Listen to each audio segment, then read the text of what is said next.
Et le maître, quand il était venu de retour, il a demandé, mais où est mon argent? Qu'est-ce que le monsieur a dit? Non, moi j'avais peur. J'avais peur de toi, parce que tu es sévère. Tu es sévère, tu récoltes là où tu n'as pas semé, et voilà pourquoi j'ai caché cet argent. Ok. Le maître lui a dit, mais Tu savais. tu es mauvais serviteur.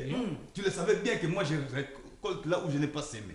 Il était avantageux pour toi que tu ailles à la banque, déposer mon argent à la banque, afin qu'à mon retour, Ça puisse je produire des puisse intérêts. récolter les intérêts.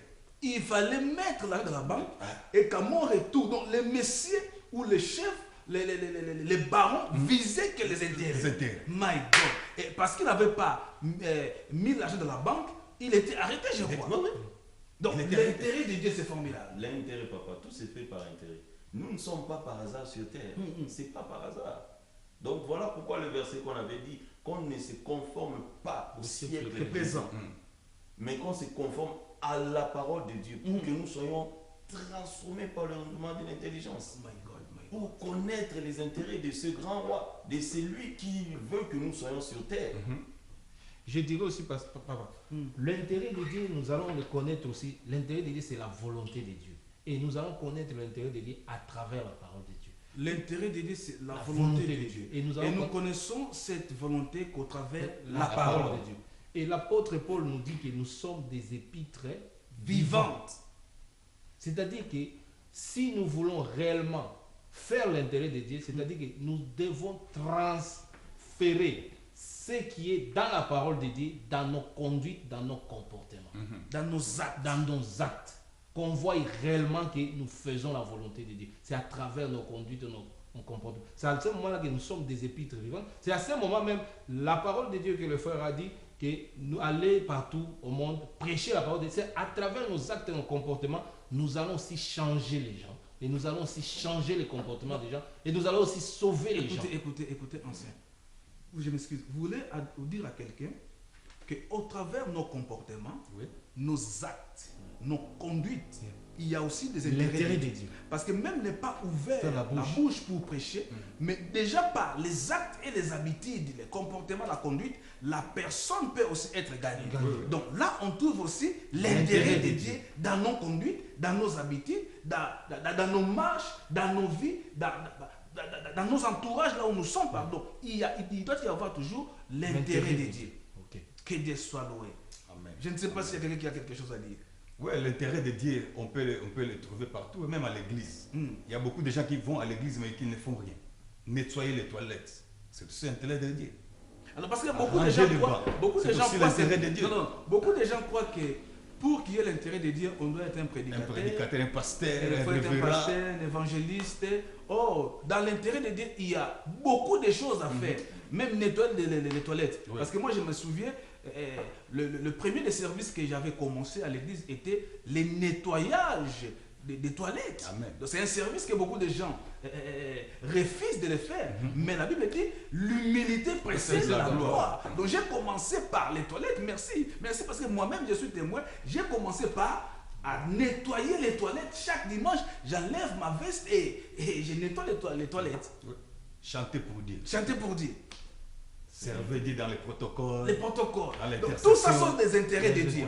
Donc ce que Dieu veut, parce que la Bible dit, Dieu, Jésus-Christ a fait de nous un royaume et des sacrificateurs. Donc, il y a un royaume parce que cherchez premièrement le royaume dessus, mais dans ce royaume, on ne croise pas les bras. Nous sommes tous des sacrificateurs. Alors un sacrificateur doit avoir un lieu pour offrir des sacrifices. C'est ce que nous parlons. Quand tu vas commencer à offrir des sacrifices, c'est-à-dire tu chantes à la chorale, tu fais les protocoles, tu as l'intercession, tu nettoies les toilettes, tu arranges les bancs. Donc tout ça sont des intérêts de Dieu. Nous le faisons, c'est comme la sœur Ali sur la parole de Dieu à propos des gens qui s'en occupaient que de leur maison. Mais c'est que Dieu veut que nous puissions prendre soin de sa maison. C'est là que nous voyons l'intérêt de Dieu. Au lieu d'abord que nous commençons par s'en occuper de nos maisons, mais bien sûr, on devait commencer par l'église. Mais c'est ce qui se fait aujourd'hui. Nous commençons par nos besoins. Et vous trouvez que nous sommes limités. Et même le plan que Dieu veut de nous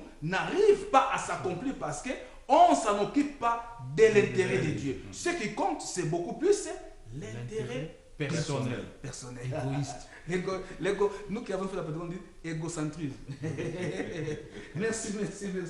Papa, c'est que moi j'aurais à ajouter, Ajoute, papa. à faire comprendre le peuple de Dieu. Oui, oui. La Bible nous dit dans Job, chapitre 1, verset Ouais, ouais. 7, Ouais. Dieu posa la question, Satan lui dit, d'où viens-tu? Il dit, je viens de parcourir la terre, de m'y promener.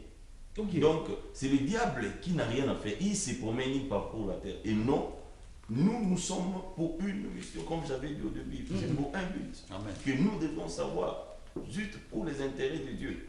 Et Ok. alors, ça serait tard à la personne qui n'a pas le discernement, selon Romains 12, 2 que nous avons lu. Donc, il se trouvera un jour au jugement et il n'aura pas quoi dire à ses dieux. Ah, c'est ce que la parole dit. Merci. La parole dit, la cognée.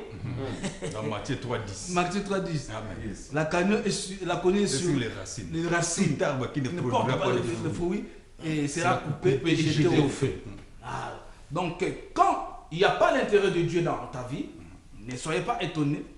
Nous sommes des gens, nous sommes des hommes. Que Dieu nous, il y avait un aveugle que Jésus-Christ avait guéri. Et lorsque le Seigneur lui a posé la question, qu'est-ce que tu vois? La personne a dit, je ne vois que des arbres. Donc nous sommes aussi comparables aux arbres. C'est pourquoi la Bible déclare tout arbre. Donc Qui la ne cognée produit pas est de déjà aux racines, c'est-à-dire la machette est déjà levée pour des gens qui sont improductifs au service de Dieu. Quand vous ne produisez pas, vous êtes inutile et vous serez jeté dans les derniers jours au feu. Vous Alors, occupez la place inutilement. inutilement. En tout cas, que Dieu vous bénisse, on n'a pas assez de minutes. Nous allons vous demander quel serait maintenant votre dernier mot à celui ou à celle qui nous suit maintenant.